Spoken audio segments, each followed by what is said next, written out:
Hello and welcome to the channel. In this video, I'm going to talk about how I go about judging photos for camera clubs. So right in the middle of camera club season right now here in Minnesota, they typically meet from September through May. So we're about halfway through that time period. And typically in a given year, I'll get asked to judge for 4 or 5 different camera clubs and their salons. And so the salon is basically their monthly competition. Sometimes it's a little bit more frequent than that. Sometimes it's only a couple times during the year. Really varies from club to club. But it's something I enjoy doing for a couple of reasons. One is I get to see a lot of different photography styles, genres, but that also adds a bit of complexity to it as well. I certainly have my biases towards what I like in a photo. Other judges, same thing. So one of the things that I try to do as much as possible, and it's impossible to completely remove your own bias, but I try to remove my own bias as much as I can. And so that means I do put a little bit more weight onto the technical aspects of the photo. So the first thing I do is I just look through every photo that's sent to me by the club. And I do this for a couple of different reasons. One is some clubs, and I really dislike when they do this, but clubs can make up their own rules. It's not up to me. Like they say, I don't make the rules, I just follow them. They will have a rule that only a certain percentage can get scores above a certain number, whether that be 8 or 12, or depending upon the scale that they run. Some clubs go on a 1 to 10 scale, others go on a 1 to 15 scale. And it's really kind of funny. The ones that go on a 1 to 10 scale could just as easily do 1 to 5 because they tell you that a grade of a 6 is a disqualification. So for instance, if it was a nature photography competition, no hand-to-man. So if there's a fence post or a building or a person, that would be a disqualification. 7 would be one that's not accepted into year-end awards. And then 8, 9, and 10 are ones that are good enough to go onto their year-end competition. And the reason they do that is also to deal with judging bias as well. So one judge may say, oh, that's a 10, another might say that's an 8, but it's probably, if the photo is good, it's probably good enough to get into one of those 3 categories. So I took a bunch of my own photos and put them into a small collection. So I have 11 photos in there.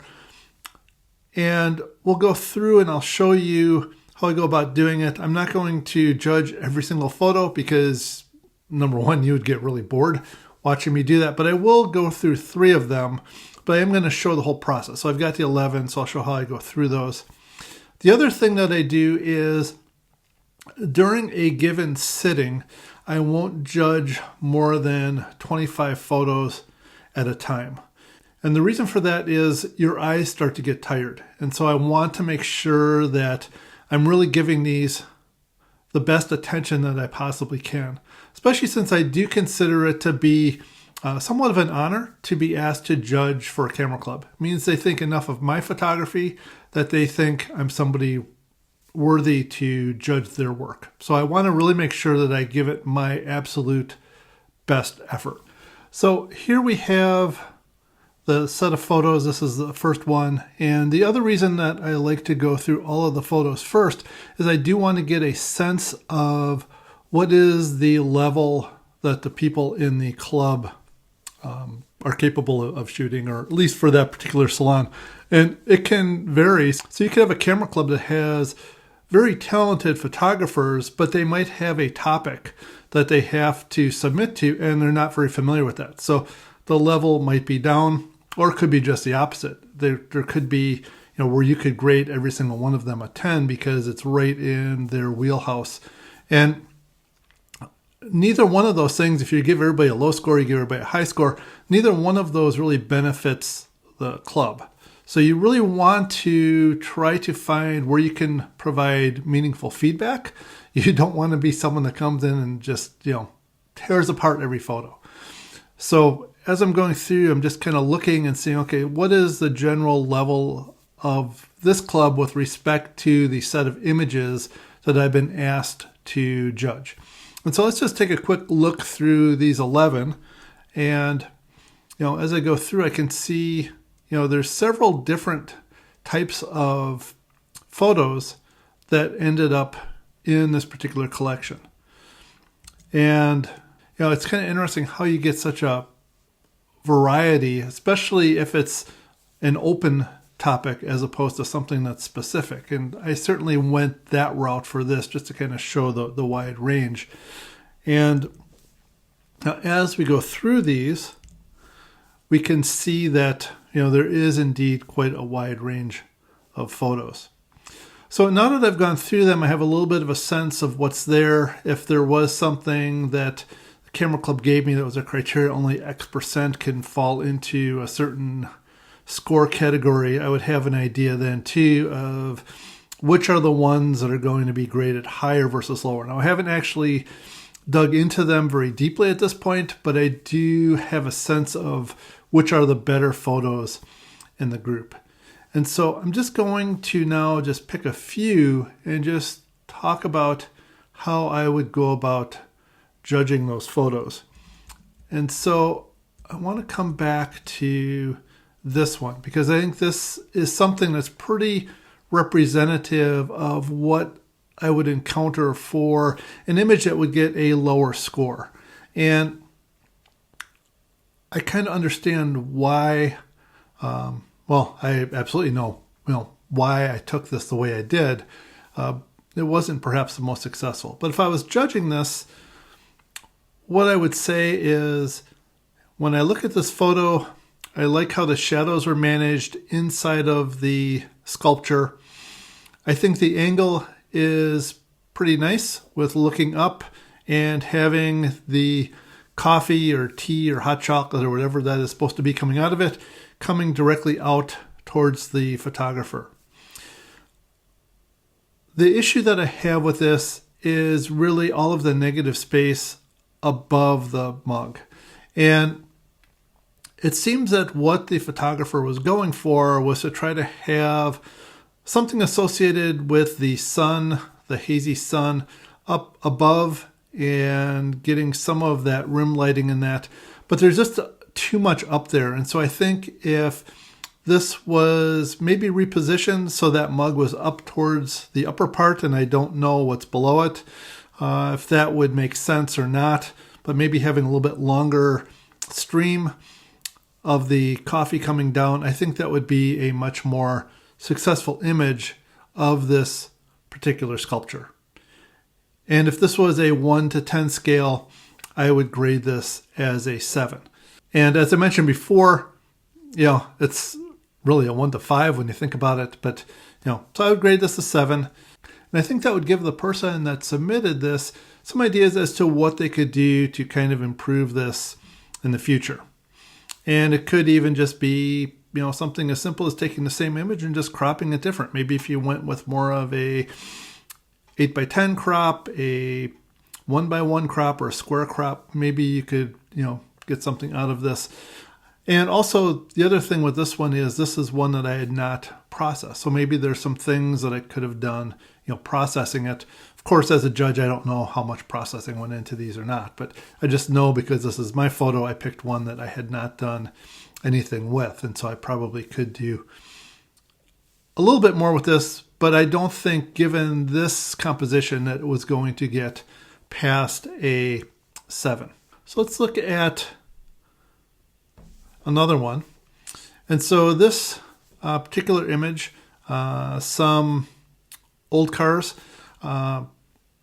something that I personally really like to shoot is a lot of these older vehicles and that. You may have seen that in some of the other videos that I've done. And so when I look at this, I say, I really like how the lighting and the exposure is handled on the front vehicle.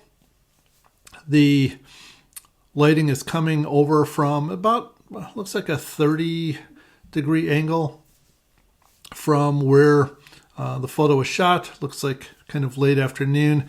The sky is handled well. There's it was a pretty bald sky, so having that minimized really helps. I like the fact that you could see some of the detail inside, and I like the other vehicle that's sitting in the back.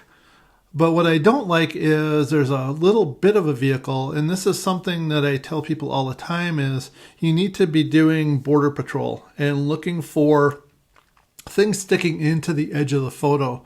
And if we look over here,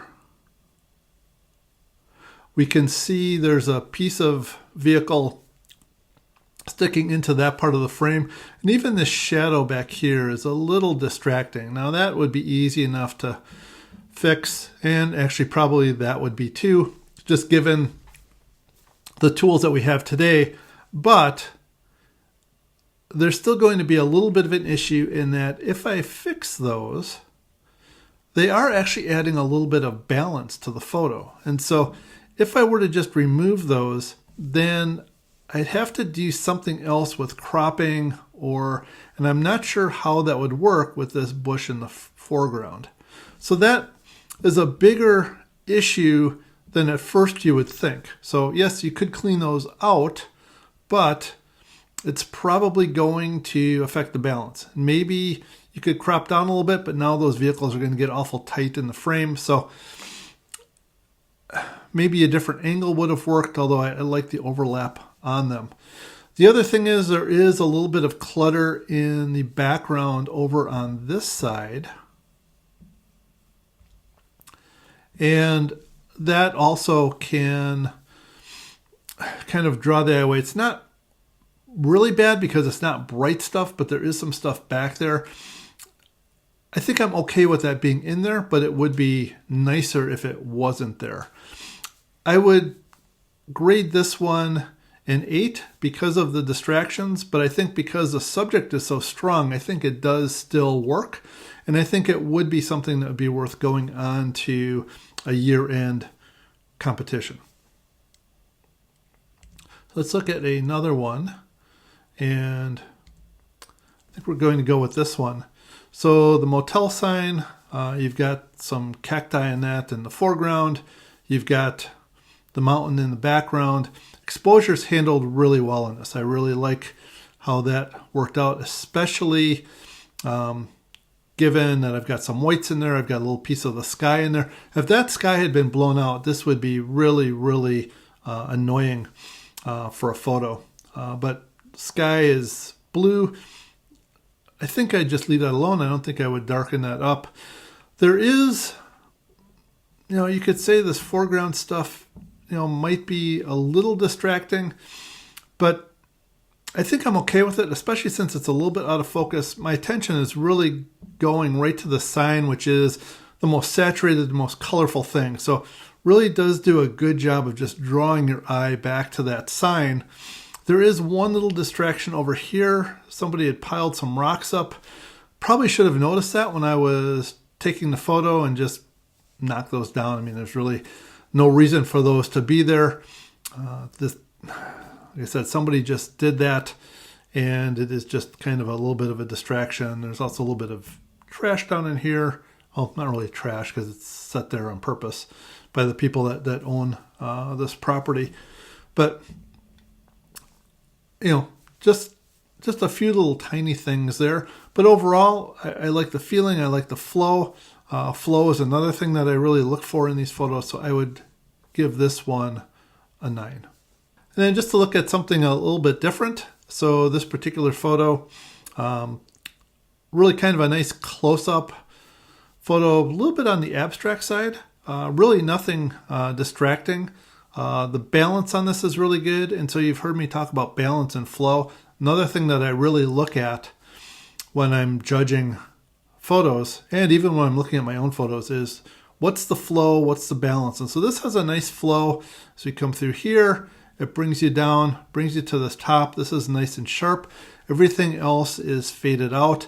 The exposure is handled really nicely. If we look here, nothing is blown out here. This would be a potential area for those kind of problems. I like the sharpness here. Would I like this to be a little sharper back here? Maybe, but I don't think I'd want to sacrifice that to have any of that further in focus. So I think I'm actually okay with that, having that like that. So I would probably also give this one a 9 simply because I would have wanted the stem to be completely in focus. But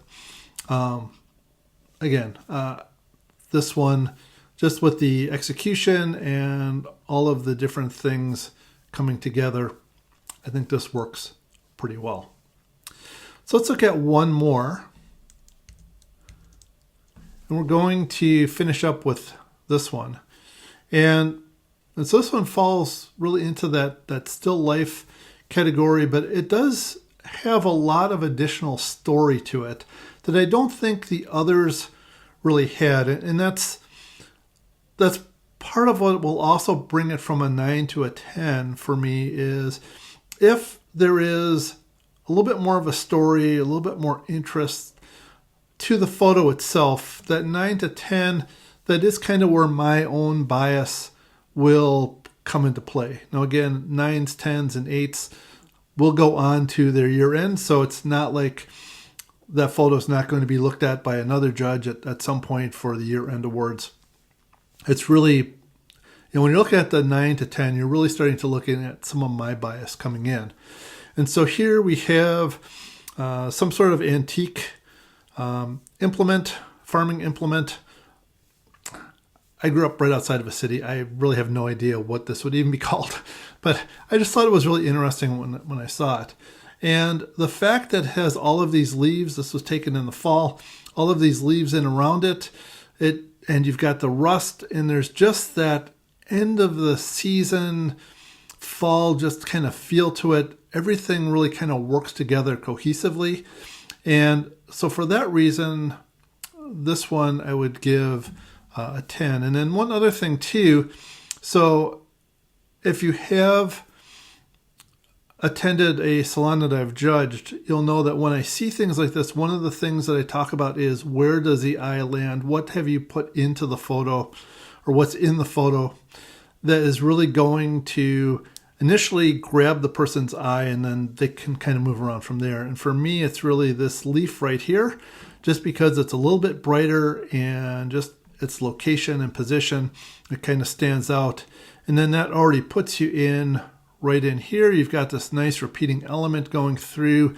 I think the angle works well. There's no distractions in the background. Nice fall off in terms of the focus. So everything kind of works together for me with this. So this one I would award as a 10.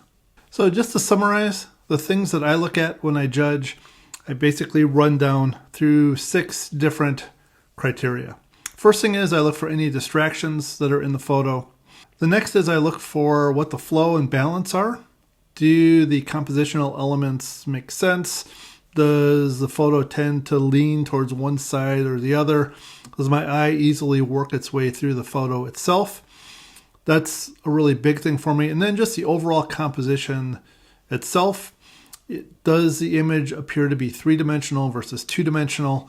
And so that gets into things like shadow details and angles, camera angles, that sort of thing, for just how that adds interest. I then look at the overall exposure. Is this thing exposed well? Is it too bright, too dark? And along the same lines, how is the processing done? Are there halos around any of the elements which could signify some over-processing? Is it too saturated? Is it not saturated enough? And again, some of that does come into personal preference. Certainly, there are a lot of overly saturated images that sell very, very well. And while it's not my style, it is a style. And so that's something else to just kind of think about. And once I get past the processing, then that's where I look to see, is there a story? Is there interest? Is there that extra little piece of engagement that happens with this photo? And going through those things usually gives me a pretty good idea for how I want to then score it. And the scoring, if it's just an open scoring where I don't have to worry about any sort of percentages or bell curves or anything like that, then it's pretty straightforward for me. So then I know does it have interest? Do all of the other factors that I mentioned work? Then it's going to get a 10. Even if it's not something that I would particularly photograph myself, but if it has that engagement element to it, then it will get that 10. If it's technically perfect, but it's very easy to take a technically perfect photo and have it not be a very interesting photo, but if it is technically perfect, I will give it a 9. 8 means it does have a few little flaws. There might be 1 or 2 little flaws in a 9 as well, but typically there are a few little flaws in it, but the overall image itself is strong enough to kind of look past those. And then a 7 is one that typically there's just a lot of technical issues associated with it that causes it to fall into that category. So I hope you enjoyed this video. If you did, please give it a like. If you see that I'm a judge for your camera club, hopefully this will help you to just kind of understand. Now, not all judges take the same approach. I don't know if any other judges take the same approach, but this is the approach that I use when I go through and judge. So hopefully you found that helpful. If you'd like to see more videos, if you want to know when I've posted something new, go ahead and hit that subscribe button. And there's also a notification bell there too that you can also click on, and then you'll get a notification whenever something new is posted. Otherwise, just in your list of subscribers, you'll see that I have something new up there. So thanks again. Bye.